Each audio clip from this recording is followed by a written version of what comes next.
Hello and welcome back to my channel. If you are new here, the best way to describe my channel is, I call it the Forrest Gump channel. You never know what you're going to get.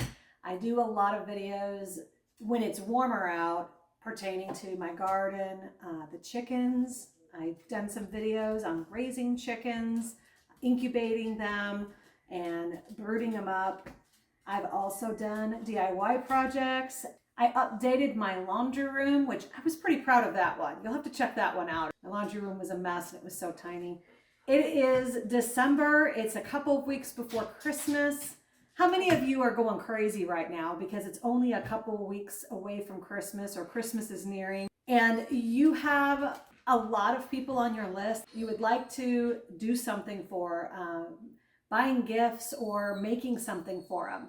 I know what I've been doing for the last several years is we've been actually making goodies, whether it be homemade pasta, which I plan on doing that again soon. I think I'm going to be making some candied pecans and giving those away. In today's video, I'm going to be making homemade banana bread, and not just any homemade banana bread. I have this loaf pan. Let me show you real quick. I have this loaf pan that has 8 mini loaf size holes. I've already got this sprayed and ready to go, but I did this last year where I made homemade banana bread and I wrapped them up, and you could tie a pretty bow or something around it. I have some gift box ideas that I used last year and I'm going to use that again this year.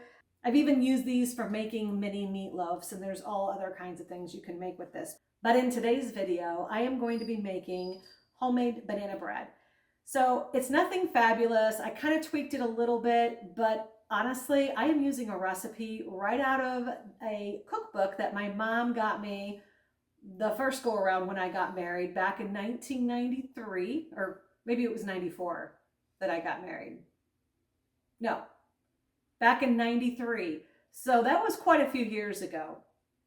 And it's a Betty Crocker cookbook. I'll show you. So this is the cookbook that I get some of my recipes from. I always start with a recipe and then I tweak it later. But under the bread section in this book, we're going to be making banana bread. So these are the ingredients. So if you would like to cook along with me, you can go ahead and get these ready.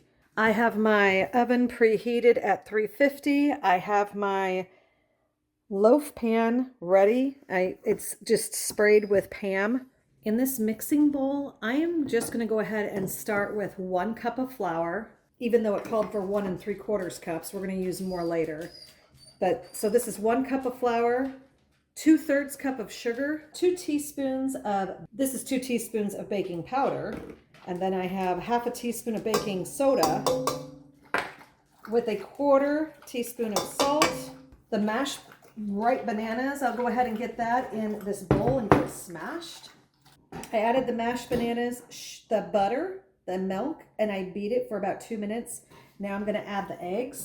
Let's go ahead and crack them in the jar. Make sure there's no shells. I'll be keeping my shells for my garden. Okay, so we got that in there. And then I'm going to add the last of the flour, which is 3/4 cup. Throw that in there. And then finish mixing. Woo! Yeah, that's why you got to start out slow. Don't do what I do. Reminds me of my pasta making incident. So I'm going to go ahead and mix this up, and then I'm going to get it in the pan. I mixed all the ingredients per the recipe. I just came over here and I used an ice cream scoop basically, and I just filled all of the slots. And then what you see on the top here is I put brown sugar on here, just on the top. I didn't swirl it in or anything like that. So this way it's going to leave a really nice, crispy, almost caramelized topping. Actually, I think what I am going to do, I am going to swirl it in. So I'm just going to take that sugar and I'm just going to kind of swirl it in. It's mostly staying on the top. It's kind of getting down in there just a little bit, but this is going to evenly spread that yummy sugar topping. I'm going to stick this in a 350-degree oven. Now, the original recipe does say to cook it for close to an hour, but that is for if you have it like in a loaf pan. So it's probably not going to take that long. I will let you know how long it actually takes. You just need to cook it until a toothpick or a knife comes out clean. So let me go ahead and get this in the oven. And it is currently 6:18, and let's see how long it takes.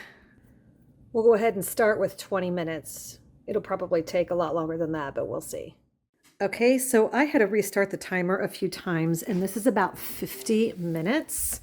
And I am fairly confident that this is done. Look how beautiful that is. I'm gonna go ahead and just set it up on the stove. I'm gonna let it cool off, and even though I'm gonna be giving most of these away for Christmas gifts, I will be going ahead and trying some before it's all said and done. I will definitely be the guinea pig.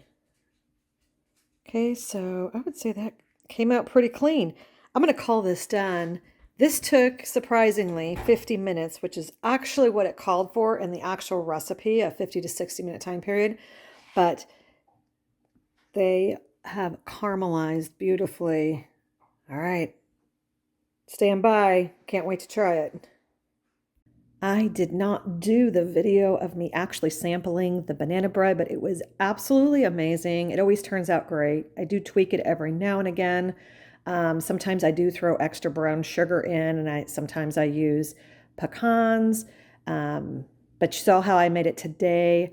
I did go ahead and I wrapped in each of the banana breads. I tied a red and white twine around it to make it look a little more special for the holidays. These do make perfect homemade gifts for Christmas, Valentine's Day, birthday, or just because. Homemade just makes it special. And I got to getting it. I got to go make some more homemade goodies for our gift boxes. I'll be sharing some of those soon.